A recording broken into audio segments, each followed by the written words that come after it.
pick up our conversation with Joyce Dinkins, you already heard segment 1 and also segment 2, our conversation concerning publishing in color. Now we pick up some interesting tidbits about Joyce and her family background. You really need to check this out. Also refer back to part 1. Thank you. I want to kind of backtrack and ask you a different question. We'll continue this track, but you said something earlier that I think a lot of people that are younger, and even some of those at our age, might not appreciate. You said that one of your parents was the son of a slave. And what I want to open up is, did you ever have interaction with that grandparent or hear some of those stories from slaves? I had as much as I could get of him, and I always wanted more. I still do. But I never met him. I've never seen a photo of him. My grandfather was born in 1858. His name was, of all things, you know, there's a whole history we could unpack around this, Millard Fillmore Wheeler. Wow. That's a whole thing we could unpack. We don't have time to unpack that, right? No, we don't. All right. But and he was born in Lafayette, Georgia, and he was, according to the census records that I do have, and I love talking about my grandfather. He was one of 5 children, and my great-grandfather, Daniel Webster Wheeler, and my great-grandmother, Frances Wheeler. He was one of 5 siblings, Millard was. And so I have, throughout my life, working and when I've had the energy and the information, I've written about him and I have records about him.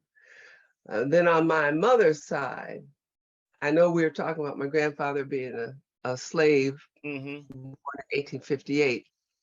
But on my mother's side, my grandmother, my great-grandmother was Maya, and she, Maya Harris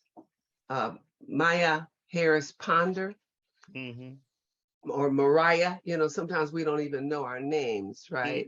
People's names. Mariah Pons. She was born in the 1800s, and she was either shipped or walked on the Trail of Tears to Oklahoma.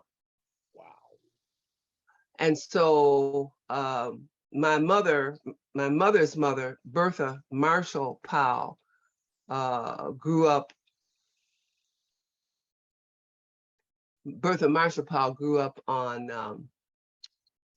in Oklahoma on the Creek Indian Reservation. They were Creek freedmen.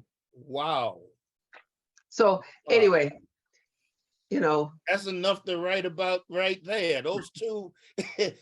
You know, and I when I get a chance, I do. But I've been a working writer and editor, in particular because I needed to raise my children.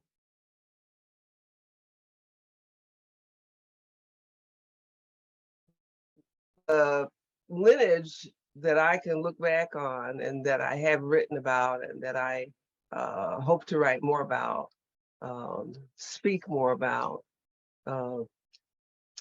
There's a life and a lifestyle that they lived. It was nothing like the lifestyle that I lived. As the Lord would have it, the fact that my father was 45 when I was born, youngest of his children, his 8 children, and that he was the second or third youngest of my grandfather, Millard Fillmore Wheeler's 13 children. Mm-hmm. And there are all these decades that passed in between my great-grandfather, Daniel Webster, back in the 1700s, mid-1700s, and my grandfather in the I don't know if it was mid-1700s. I have to go back and look at the records, but it was in the 1700s those decades that passed. There's so many changes that occurred. Mm-hmm.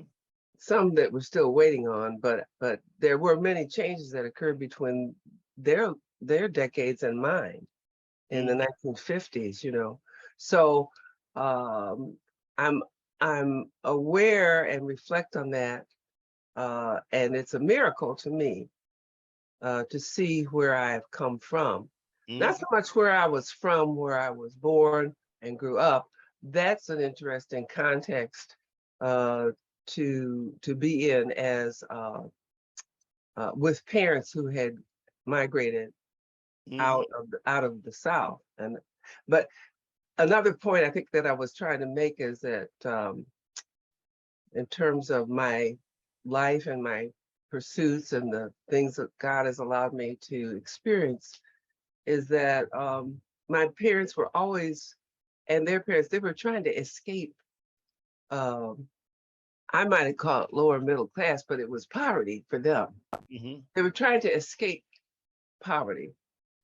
They were trying to hold on to hope against all of the odds that they had experienced, and that they knew that that was life for them. And so for me, this sitting in my mother's lap, reading those books and having the delicacies of literacy at a very early age, and access to education at an early age, it was important to them to see me succeed in that. And so they put all of their efforts toward us attaining and succeeding and moving forward. And going beyond what they were able to do. Yeah. And so I wouldn't necessarily describe that as pressure. I think probably if I reflect on it a little bit, you know, if I over reflect on it, I could say, you know, there was pressure. But I have a picture over here.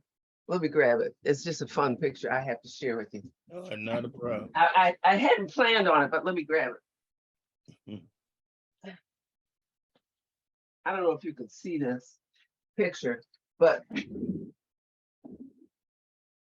this is from let's see, this is from probably 1959, maybe 1960. And this is in Illinois. And I don't know if you can see the racers behind me. Yes, yes. I don't know if you can see the determination on my face. Yes, and you were in the front. You made sure you were in the front. Well, my parents, that's a visual. My parents emphasized that we were in a race, that we were to compete with everything in every fiber within us. And that not only could we win, but I don't know, I could say a lot about it. Almost that, just that not only could we win, we would. Exactly. We had an assurance, whether it was ice skating or running track and field or artistic pursuits. Again, we had access, you know, whether it was music or the arts or literature, opportunity, was ours. Mm-hmm. And so when you ask me about where I'm from, it's more than the place where the Lord placed us.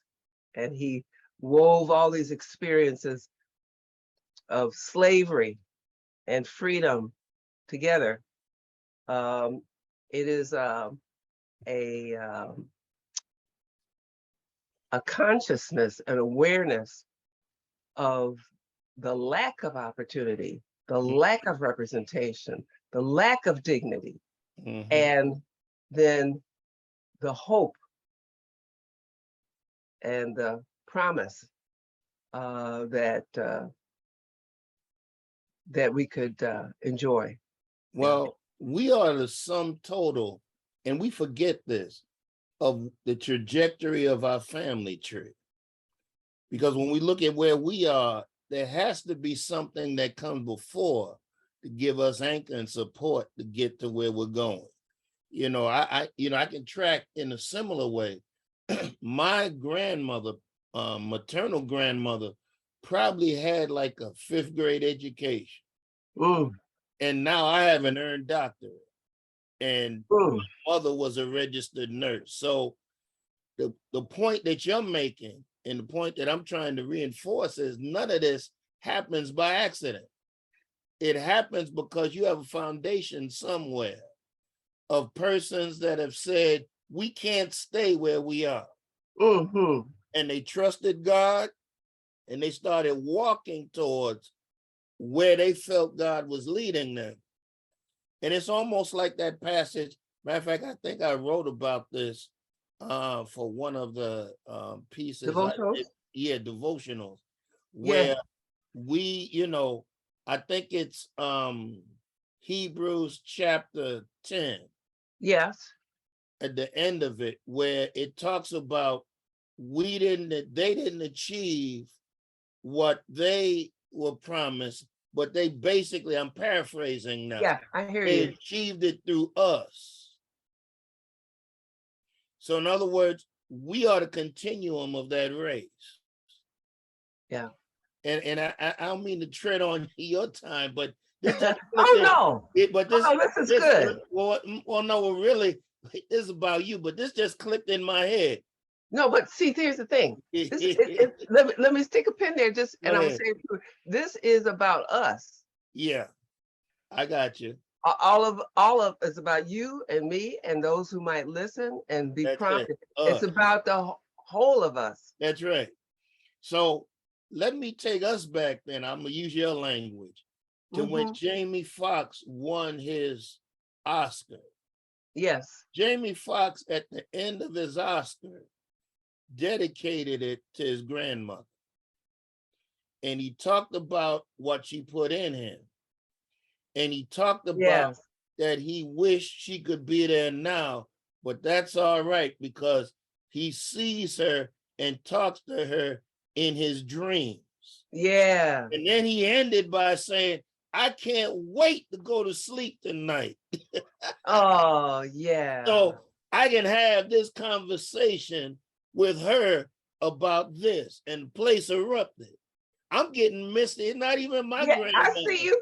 But I'm getting misty talking about it because, my Lord, and I think about that often because I can see my grandmother, I can see my mother, I can see, other persons, when it talks about those cloud of witnesses.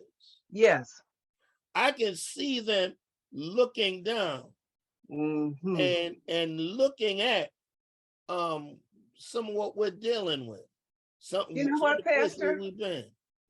I was writing last weekend on my own material because during the week and on the weekend and even on some holidays, and I consider it a privilege, I'm working on other people's material. But I set aside time and my own equipment to write about, to answer some questions that my eldest adult child had asked me, my daughter, Lauren. She had asked me to respond to some questions, and she's compiling helping me and in the process helping herself compile some of the family history and some of my history. So I was writing about my mother and father, and it's as though I could see them last Saturday as I sat at my kitchen table packing away. And they came alive to me in the sense because I felt as though I could better understand their activity and their motivations and their striving for us, and appreciate them in a even greater way. And I've not been prone to weep about my parents. They both lived full lives, and I had a full relationship with each one of them that I'm very grateful for. But did you say, Misty, I sat there I'm solo at the kitchen table and just began to have tears well up, just thinking about what they must have been thinking about as they worked. My dad worked sun up to sun down 7 days a week. Okay. And I could talk about him the whole time. I could talk about my mother this whole time. My mother was thrifty. Both of them had such integrity. I was telling you when we were talking earlier about how my father would stop for manifold reasons. He would stop to help the domestic servants who were on the corner so they wouldn't have to take that part of their journey back to the city with all the bags that they were taking somebody's hand-me-downs and leftovers and pieces in order to take to their families. You know, my mother used to go to the next door neighbor and make certain that the babies were cleaned up and taken care of. She wasn't asked to do it. You know, this was their ethic. That's when we had a bigger sense of community. Oh. Because we've lost a lot of that as our technology has made us more isolated. We've lost that sense of community. And they didn't talk about it. No, they just did it. They didn't preach it. They just did it. That's right. And in fact, did it with a graciousness that there, but for the grace of God go I. They didn't talk about what they had done. They didn't go, blare it out in the streets. They just loved. They really did. They loved and they cared. Now, I'm not painting any of us out to be saints. I'm no saint. I don't know about you. I know better for me. But for Jesus, right? Yeah. But I'm saying that it's to me, it's a holy thing that I believe that God has done. I agree. Amidst all of the stress and the strain and the strife and the racism and the elitism and all the isms, amidst all of that, they still loved. And to me, that's a holy thing that God did. I don't even credit my parents with it. I credit the Lord with it. All right. I know we cut it off, but check it out. We got one more segment. Check it out. Go back to previous segments and also subscribe so you can keep up with Conversations with Hutch. The stories you haven't heard that need to be told. Thank you. Hit the subscribe button.